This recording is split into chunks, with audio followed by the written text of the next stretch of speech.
Mateja 5. nodaļa, 33 līdz 37.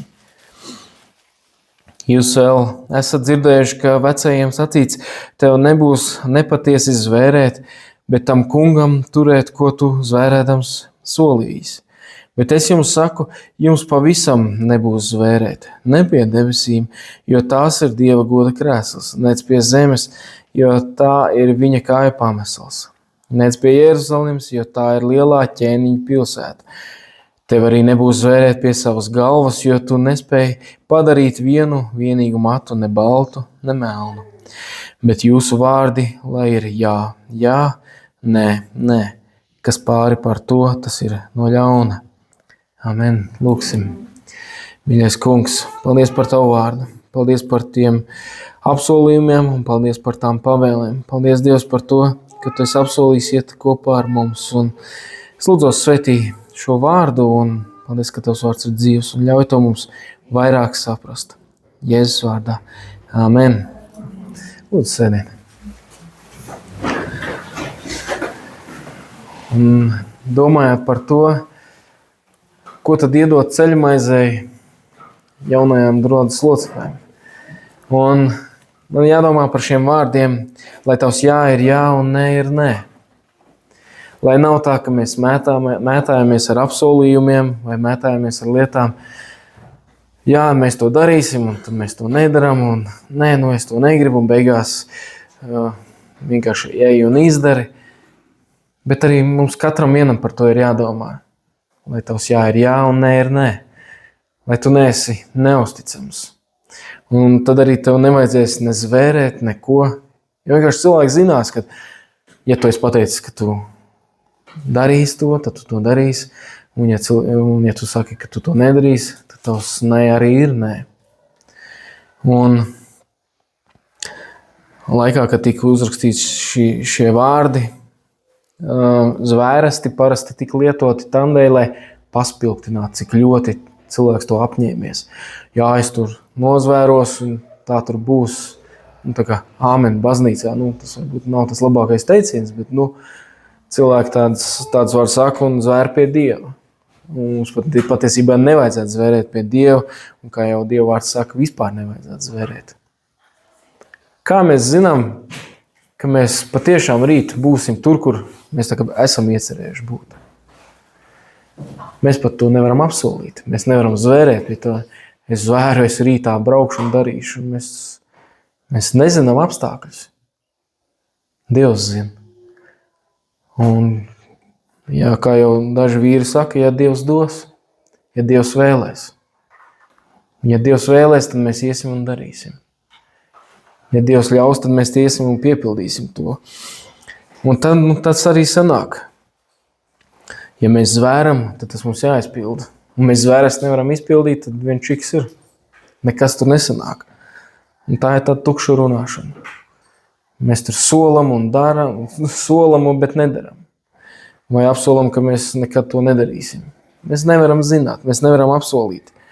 Un ar to jau mēs arī varam atšķirties no pasaules. Ar to mēs varam atšķirties no tādiem, kas daudz runā un bārstās ar vārdiem, bārstās ar solījumiem. Bet ja Dievs dos, tad mēs iesim un darīsim, ja mēs paliekam Dievā. Un atkal mēs nonākam pie tā, kas ir slēpts zem šī apsolījuma, vai ko tu gribēji zvērēt. Bieži vien cilvēki lieto šos skaļos vārdus, solījumus, zvērestus ar slēptiem nodomiem. Un atkal mēs nonākam pie sirds stāvokļa. Kāds ir mūsu sirds stāvoklis? Un vai tie ir ar zemūdens akmeņiem, vai tā ar slēptiem nodomiem un varbūt nelabām domām, un tu gribi kādu ietekmēt. Bet ja tu saki, ja es varēšu, un ja Dievs dos, es noteikti būšu. Un Dievs jau zina, ar kādu stāvokli mēs kādas lietas darām.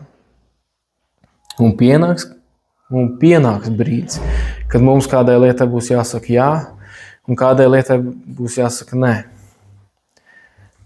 Par to domājot, Varbūt kādam darbā ir situācija, kad ja tas cilvēks tur pienāks pie manis, uzrunās man, tad es pastāstīšu par Dievu. Bet viņš nepienāks, tad tas nav mans pienākums. Varbūt pienāks tas brīdis, kad jāmaina ir darbs vai dzīvesvieta.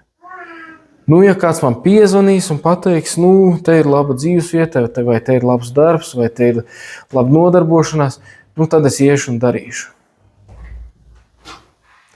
Varbūt tiešām ir. Dievs nedod, ka tas cilvēks nāk pie manis, tad es negrēkošu. Un būs brīži, kad mums būs jānostājās uz šī ceļa un jāsaka stingrs nē. Nē, es vairs nelietošu kādas vielas. Vai nē, es neskatīšos.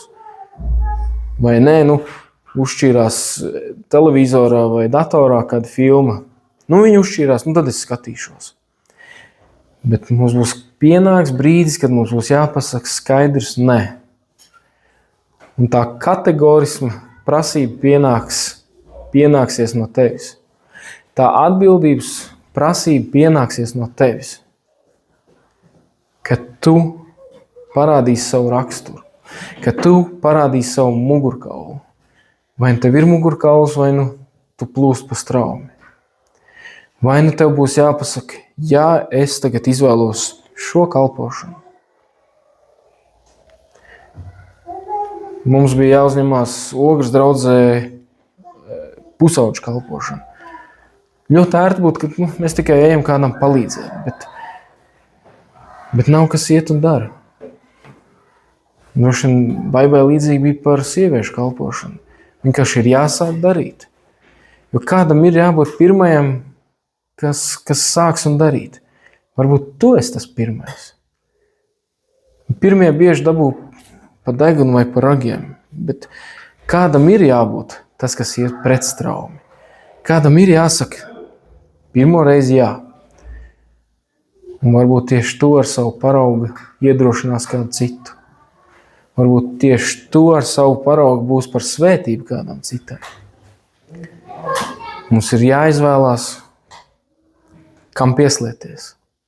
Vai mēs pieslienamies Kristum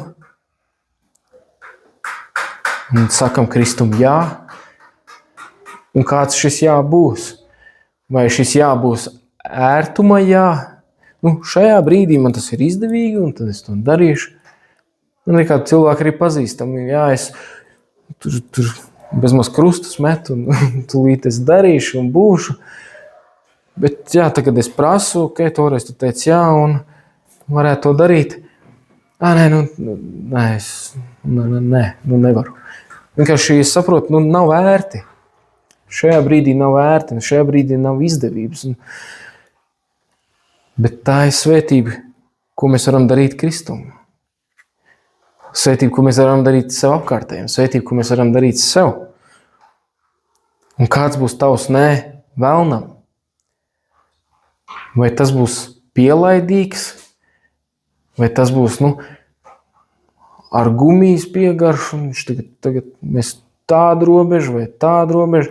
Un beigās tie kārdinājumi ir tik lieli, ka mēs jau nevis esam kārdinājumā, bet mēs esam iekāpuši ar vienu kāju grēkā. Ja mēs esam ar vienu kāju pārkāpuši pāri žogam, mēs jau esam grēkā. Nav tāds pusgrēks vai mazs grēks. Grēks ir grēks.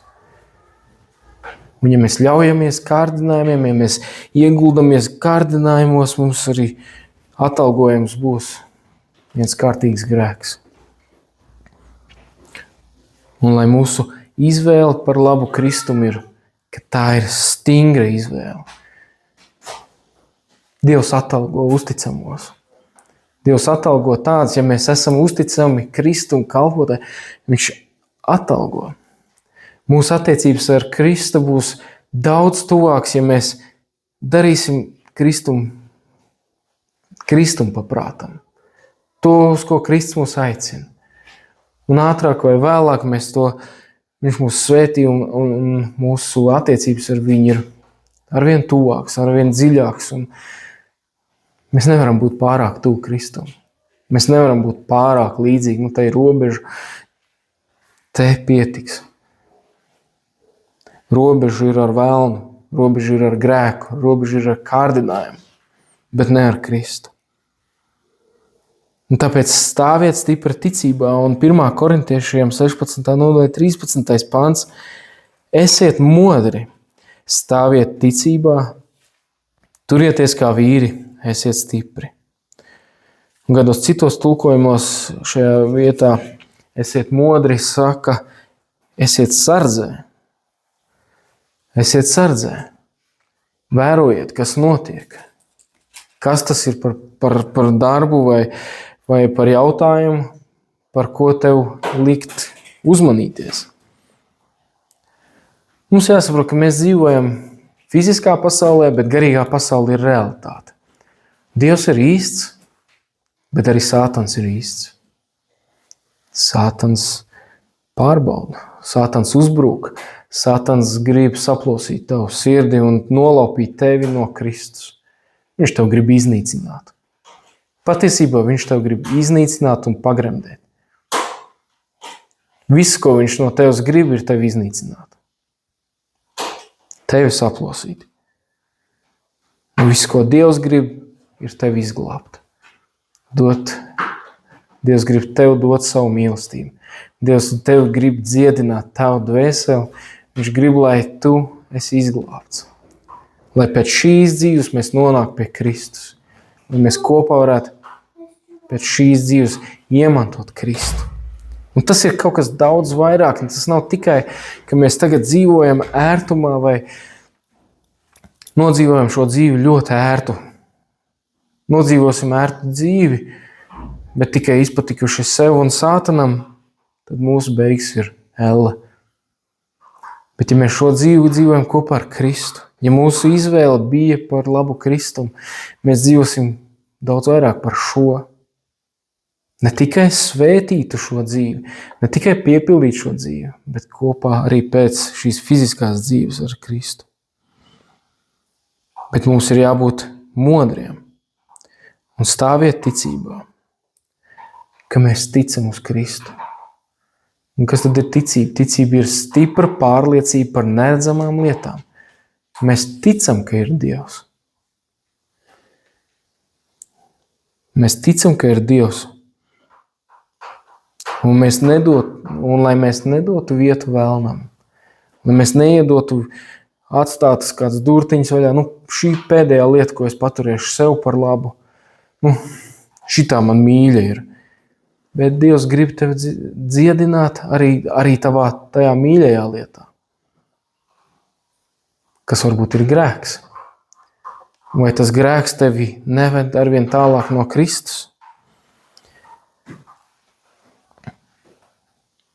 Sātans ļoti ātri var ieparināties mūsu domās un radīt kādu šķērsu skatījumu uz kādu lietu. Viņš varbūt kādu veselīgu lietu, kas mums ļauj tuvoties Kristum, ļaut ieraudzīt nepareizā skatījumā. Tas man varbūt kaitēs vai nederēs vai lasīt Bībeli, man atņem laiku man pašam. Vai lūgt Dievu, man atņem laiku man pašam. Tas nozūg man. Es tikmēr varēju tur padzert kafiju vai TikTok noskatīties, kas ir interesantāk. Sātans var ieparināties tavās domās un ietekmēt tavus lēmumus. Bet mums būtu jāskatās no Kristus skatījuma. Ja mēs lasām Dievu vārdu, mēs pavadam laiku kopā ar Kristu. Ja mēs lūdzam viņu, mēs vēl vairāk pavadam laiku kopā ar Kristu. Mēs esam atvēlējuši kaut ko tādu, ko nevar nopirkt. Mēs nevaram aiziet uz Maksimu nopirkt vienu maisiņu ar laiku. Būtu baigi forši, bet tā vēl nav. Tā izstās, ka arī nebūs. Bet laiks. Viss ir par to, ko mēs noliekam pirmajā vietā. Vai mēs noliekam pirmajā vietā Dievu, vai mēs noliekam pirmā vietā savu ģimeni, vai mēs sevi noliekam kā vērtīgu, vai tu sevi noliec varbūt kā pašu pēdējo, vai tu sevi noliec kā pēdējo, kad, gan jau ka kaut kā būs, bet arī tev vajag gan atpūsties gan uzņemt Dievu vārdu, gan varbūt arī kaut ko veselīgi apēst. Bet arī uzņemt Dievu vārdu, lai ir tā Dieva dzīvība tevī. Lai nav tā, ka mēs tikai labākajā gadījumā svētdienās kaut ko noklausamies un pārējo mēs dzīvojam ārpus Dieva gribas. Un kā tad stāvēt stipram? Un Mateja evaņģēlijas 26. nodaļa 41. pants. Esiet modrīgi un lūdziet Dievu, ka jūs neiekrītat kārdināšanā, gars ir gan labprātīgs, bet miesa ir vāja. Un mēs varam stāvēt lūkšanā viens par otru. Tik labi, ka mums ir draudze un ka mēs arī varam augt, bet ka mēs paturam viens otru lūkšanā. Un arī pajautāt, kā tev ir gājis ar to un to lietu. Mēs jau vairāk vai mazāk kādas lietas zinām par kādu tuvāku brāli vai māsu. Kā tev ir gājis ar to? Kā tu tiec galā? Kā tev ir ģimenē? Un tās ir rūpes, ko varbūt neviens cits par tevi nemaz neizrāda. Un kāds ir tās sarunas ar Dievu? Jeb kā tu lūdz Dievu? Tas ir vēlmju un vajadzību saraksts, ko mēs sakam Dievam, jeb arī tās ir pateicības. Jeb arī mēs mēģinam sadzirdēt, Dievs, ko tu saki uz mani. Pat Jēzus lūdz Dievu, kad viņš bija šeit uz zemes. Viņš lūdz Tēvu, un arī viņš mums to ir mācījis, ka mēs lūdzam Tēvu, ka mēs tuvojamies viņam. Un mēs varam lūgt, lai Dievs dod mums spēku neiekrist kārdināšanās, neiekrist grēkā. Mūsu gars jau ir laimīgs, kad ir Dieva tuvums. Mūsu gars ir laimīgs, kad mēs esam piepildīti ar Svēto garu. Kā es kādreiz minēju, kad mēs ticīgie, mēs nekad nebūsim laimīgi, ja mēs darīsim tīšu grēku. Mēs nevaram būt laimīgi. Un cilvēks dziļi būtībā viņš nevar būt laimīgs, ja viņš dara grēku, jo cilvēku ir radījis Dievs un dvašu viņā ir iepūtis Dievs. Tad mēs kā būtība esam Dieva radība, nevis Sātana radība. Sātans kopē Dievu, viņš dara un ļoti līdzīgi izdara, bet ne tā. Un mēs aizējam prom no Dieva.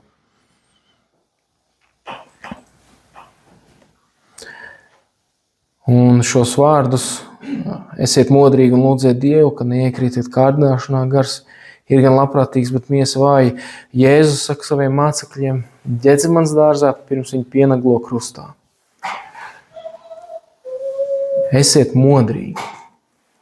Esiet modrīgi, tātad uzmanīgi no tā, ko jūs uzņemat savās sirdīs. Kādu dzīvi jūs dzīvojat? Kā jūs rūpēties par savu garīgo veselību? Un vai mums ir saskaņa ar Dievu? Un tad, kad tev būs saskaņa ar Dievu, tu būsi laimīgs. Kad tu būsi dzīvos saskaņā ar Dievu, tad tavā dzīvē var ienākt miers un prieks, un tu vari būt dzīvot laimīgu dzīvi. Un Efeziešiem 6. nodaļa 12. pāns saka šos vārdus, jo ne pret miesu un asinīm mums jācīnās, bet pret valdībām un varām, šīs tumsības pasaules valdniekiem un pret ļaunajiem gariem pasaules telpā. Bieži vien Sātans var izmantot otra cilvēka vājības, ievainojumus, kaut kāds trūkums, lai tevi ietekmētu. Tas cilvēks kādā lietā ir sāpināts, lausts vai viņam tur ir kādi traucējumi ar uztveri vai sapratni, un tās lietas viņā deg kopā, vai viņš arī to izpauž ļoti negatīvi. Bieži vien pret pašiem tuvākajiem. Viņš var to izmantot tieši pret tevi. To dara Sātans. Tātad mēs necīnāmies pret konkrēto cilvēku, bet pret Sātanu, kā Sātans izmanto tās lietas pret mums. Tad, ja cilvēks ir otrā pusē kaut kā lausts vai viņam ir darīts pāri, Sātans to izmanto pret apkārtējiem. Mums jāsaprot, ka mēs necīnāmies pret konkrēto cilvēku. Mēs cīnāmies pret Sātanu. Un ko tad ar to darīt? Mēs varam lūgt par to cilvēku. Lūgt Dievam par to cilvēku. Dievs, tu redzi, kāpēc viņš tā uzvedās. Mēs pat varbūt nesaprotam, mēs varbūt nezinām kādas slēptās lietas. Cilvēks tik bieži var nestāstīt tik dziļi noracis, un viņš pat varbūt arī neatcerās. Un pats nesaprot, kāpēc viņš tā uzvedās. Bet ja tu lūdz par to cilvēku, tas būs ar rezultātiem. Ātrāk vai vēlāk tur kaut kam ir jānotiek. Vai tur kaut kas lūzīs un nāks vaļā, un tas cilvēks varēs nodot to Dievam. Un tur notiks dziedināšana, vai mainīsies apstākļi, bet mēs lūdzam par to. Tas ir mūsu ierocis, mēs varam lūgt. Mēs varam lūgt, Dievs palīdz man to pareizi uztvert. Mums ir tik bieži bijis par savu dēlu, tā jālūdz, un joprojām mēs lūdzam, kā viņš izturās brīžiem tik nepareizi. Un caur viņu Sātans var darīt pāri. Jo mēs tik bieži mēs mīlam tos cilvēkus. Un tos, kurus mēs mīlam, tiem ir vieglāk darīt pāri. Jo neviens jau negaida, ka tagad kāds nāks, kurš un darīs pāri mums. Jo, ja kāds svešinieks pasaka, tu esi muļķis, labi, var tā domāt, bet ja tavs mīļais tā pasaka, tev tas vairāk ķerās pie sirds, un tas ir normāli.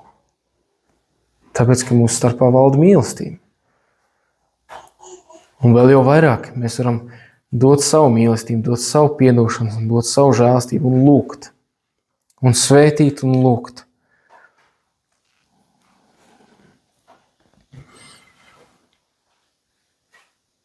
Un Jākaba 1. nodaļa 12. pāns. Svētīgs tas vīrs, kas pastāv kārdināšanā, jo norūdījumu sasniedz, tas saņems dzīvības vainagu, ko viņš ir apsolījis tiem, kas viņu mīl. Vai mēs mīlam Kristu? Kristus ir pirmais mīlējs, un viņš par mums jau nomira, pirms mēs viņu pazinām. Bet vai mēs uzticamies Kristum ar visu savu sirdi? Un šo Dievs ir apsolījis visiem tiem, kas viņu mīl. Svētīgs tas cilvēks, kas pastāv kārdināšanā, jo norūdījumu sasniedz, tas saņems dzīvības vainagu. Mūžīgās dzīvības vainagu. Mums ir mūžīgā dzīvība, ja mēs nododam savu dzīvi Kristum, Kristus rokās.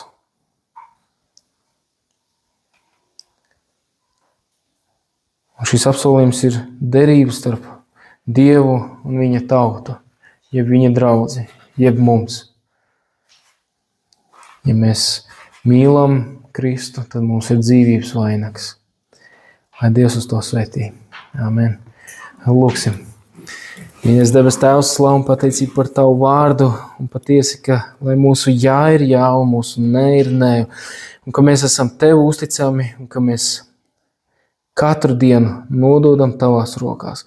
Katru savu elpas vilcienu mēs Tēvs Tevi pielūdzam, un Tevi lūdzam, ka Tu svētī mūsu domas, mūsu vārdus un mūsu darbus, lai mēs ar savu dzīvi Tev pagodinām un rādām citiem ceļu pie Tevis, kungs. To lūdzu Jēzus vārdā. Amen. Amen.